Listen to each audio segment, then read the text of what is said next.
Hello and welcome, I am Arumba. Thank you for joining me. Let's play some more of the Norse Rebirth campaign for Crusader Kings 2. So it's been a couple days since I played last. I am actually playing at night, which is unusual yet again. But Chirpy has not yet decided to start his little song, so it's fairly quiet at the moment.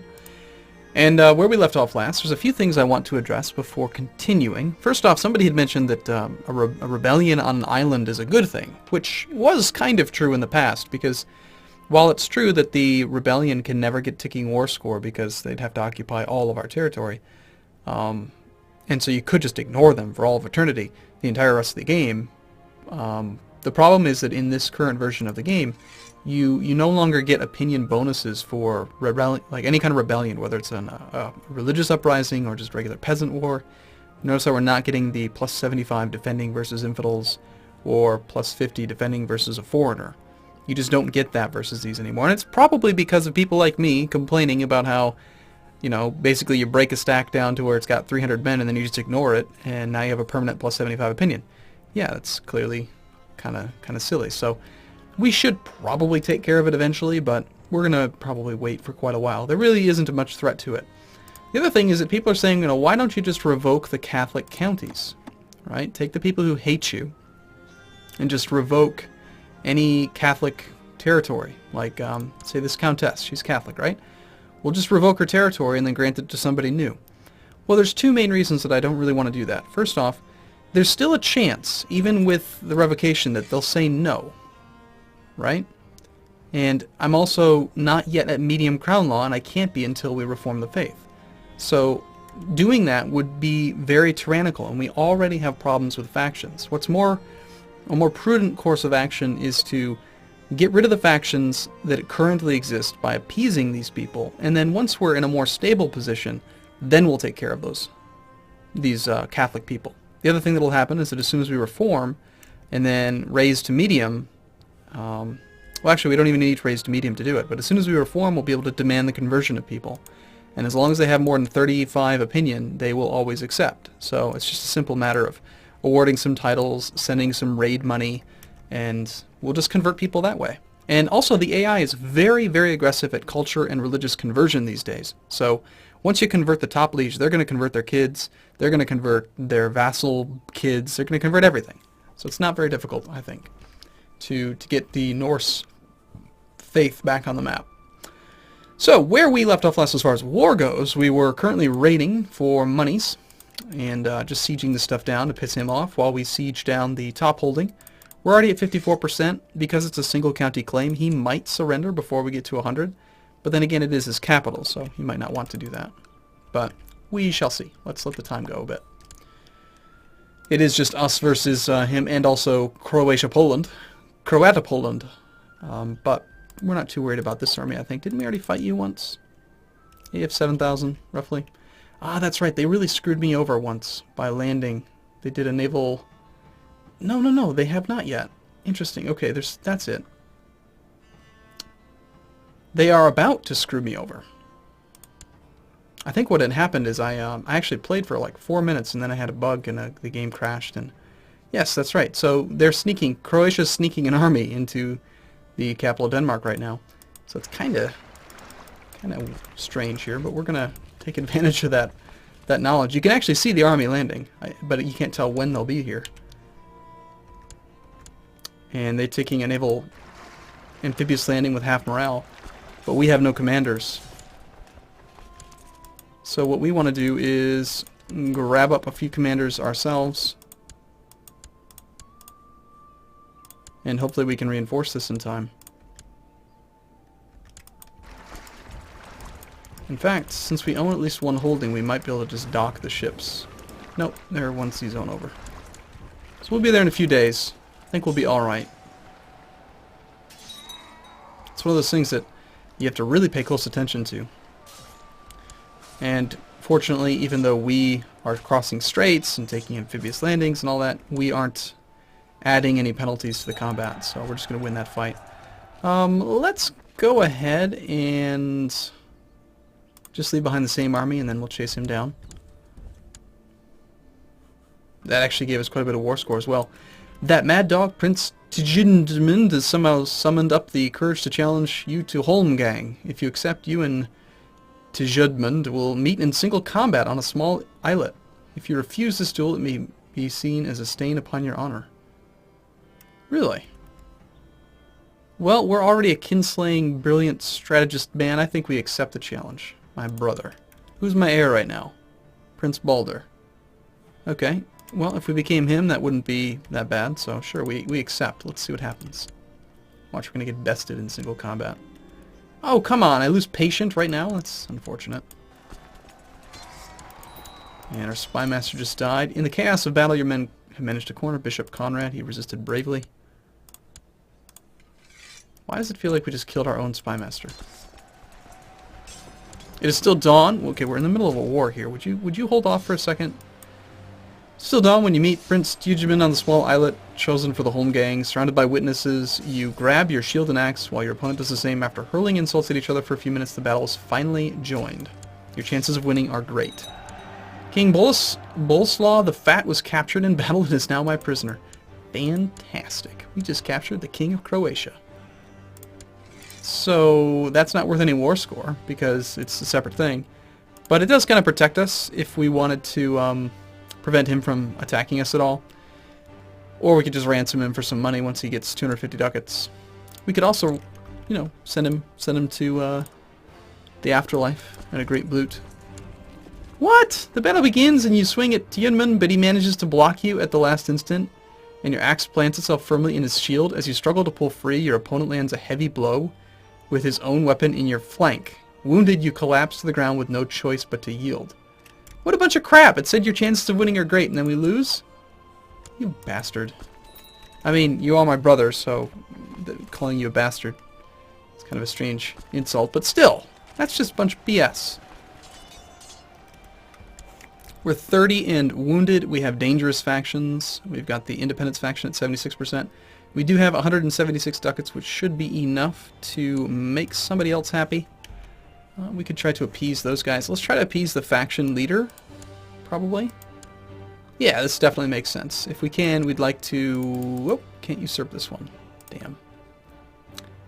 5 August 1143. So for 5 years, we can't take this from this duke. That's unfortunate. Okay, well, I guess the count is going to stay there.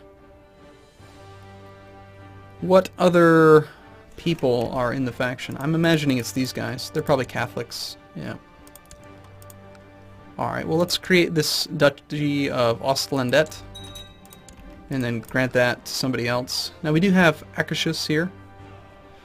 In this case, I do think we will find a random person in our court that we can grant land to. Not currently a ruler, yes culture, yes religion, yes adult, not great house, stewardship.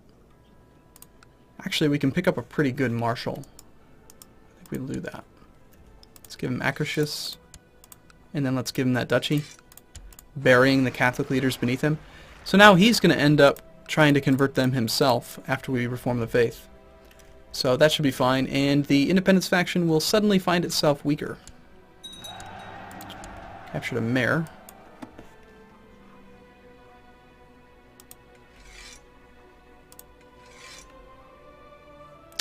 You are my vassal, you hate me, we're keeping you where you belong. The mayor we will ransom. And there's still a sizable army there. Are you not running away? You should be. Yeah. The old wound is already healed. Our constitution is great. We have no loot on the boats. How much are we spending on boats right now? Paying quite a bit for retinue, so our armies are getting pretty well damaged. But we're doing okay. Why did we end up fighting you again in this province? That's kind of strange. Now he's retreating to Varend. Okay, well, we'll go there. So we're actually making some money now. We could try to loot these, but I think instead of doing that, we'll go loot some of the other stuff. Ooh, don't usually look at culture map mode. Danish, Frankish. Interesting. I was looking for the U key there. Why don't you guys actually... Yeah. Ah! Should have just clicked them off. Oh well. Slightly longer travel time's not a big deal.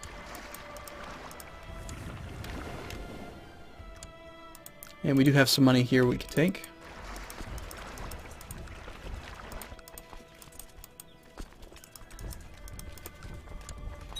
Nope, Yillin's totally protected. Alright, let's go to these three then. And a tithe, cool. That helps out as well. So we have 84% strength now for the Independence faction, yet again. The Duke of Oslandet is Catholic. Oh, okay, that's interesting. That was the one that I was hoping to usurp, wasn't it? Interesting, so he usurped it from somebody else.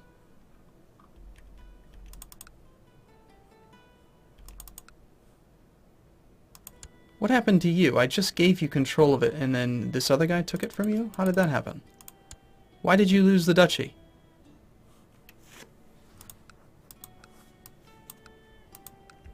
That is obnoxious. You are not supposed to have had done that. The guy that I granted the land to was supposed to have the duchy. Did I grant it to the wrong person? Don't tell me I granted it to the wrong guy. No, I couldn't have. This is the guy that it says granted a duchy. So somehow he managed to take that duchy. You little bastard. Well, we'll give you some honorary stuff for now. I had wanted that guy to be my marshal. Alright. We are going to go create this duchy up here to do that whole thing. We're going to create all of the duchies, actually, eventually. So we've got the Jarldom of Iceland. We'll take the one that likes us better, which is going to be you. We'll grant you that Jarldom of Iceland. Yes, I know he's Catholic. We'll demand his conversion as soon as we finish this war. We're at 94%, so it's not going to be long. And actually, there's a surrender. So we gain all that stuff. We accept. That's not going to stop us from raiding you, by the way. We didn't just release that king, did we? Damn it. Arrgh. This is what happens when you don't play for a day or two. You forget some of your basics. So part of the ending the war allowed us to, like, we had to release him. I should have actually tried to ransom him before ending the war. Oh well. Most importantly, we took the holy site. We cannot yet reform the faith because we don't have enough moral authority. Currently it's at 35%. So the holy site of Mer is partially controlled. What's that supposed to mean? Is it that it's the wrong religion? Or perhaps that they're the... Yeah, I'm not sure. We could win a few holy wars. Or we just take another holy site from the Holy Roman Empire. That sounds like fun. Alright, well, I think what we do is we just go and raid a bit for just a moment.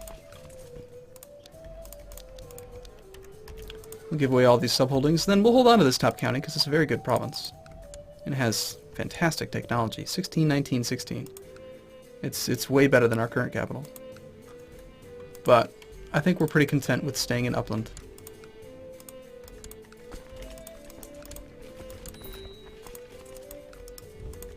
And do we want to really just completely ruin Denmark and just burn down their stuff now? I think we do. We didn't even get a chance to do the blot. Alright, so I do think, I've been rethinking this idea of creating a republic. So I do think that we want to revoke the Jarldom of Gotland in favor of granting it to a mayor. If we were to plot to revoke the Jarldom, I think we could make something interesting happen. We also need to get our Independence faction down. In fact, Independence faction is pretty weak right now. But we do have Prince Albrecht for Sweden, my uncle. We're already a kinslayer, so we might as well kill people. Let's see what he has to say about this plot. War it is. Okay. Well, I guess that means that we're not going to siege stuff down. That's totally fine with me. Raiding is just like the thing that you do when you have nothing else to do. And when you need money, obviously.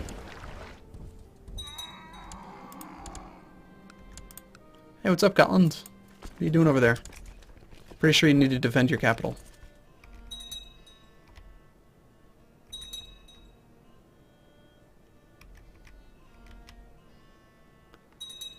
Yeah, I'd say Gotland's losing their war pretty quickly. My cousin wants to duel. Go ahead. We're Vikings. We like duels. Alright, so you lose. The fact that you rebelled makes you a traitor, which means that we can revoke your county title now as well. Part of the reason that I want to do that is just because that damn titular Duchy of Gotland is just always going to exist. It just annoys the hell out of me. So first off, let's create the Duchy of Ostergotland. And we're going to grant that to one of these guys.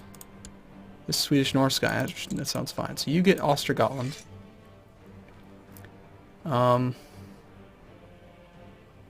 Before we do that, let's create the Republic now. We want it to be ideally Swedish Norse. Good. Good, good, good. The mayor is there. So here you go. You get the County of Gotland. This makes him into a Lord Mayor. And now by granting him the titular Jarldom of Gotland, this is going to make him into a what's it called? A Doge. Grand Mayor. And so that's going to create it just instantly creates the Republic.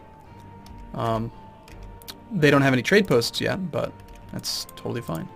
Now, we will grant the Duchy of Gotland, Ostergotland, to you, and then it won't give that guy to him. So that just kind of consolidates it a bit, you know? Now we don't have two duchies fighting over it, and also, you know, some of our really high-income provinces will end up having trade posts, which will further increase their income, which is good. It'll also give us more money to raid against some people. Having a trade post, I was reading the game files, having a trade post can increase the amount of money you take in loot. The actual amount available to loot, and then also the amount that you get from burning down a holding. So anyway, let's take a break here. I will see you in the next video. Thanks for watching, everyone. See you soon.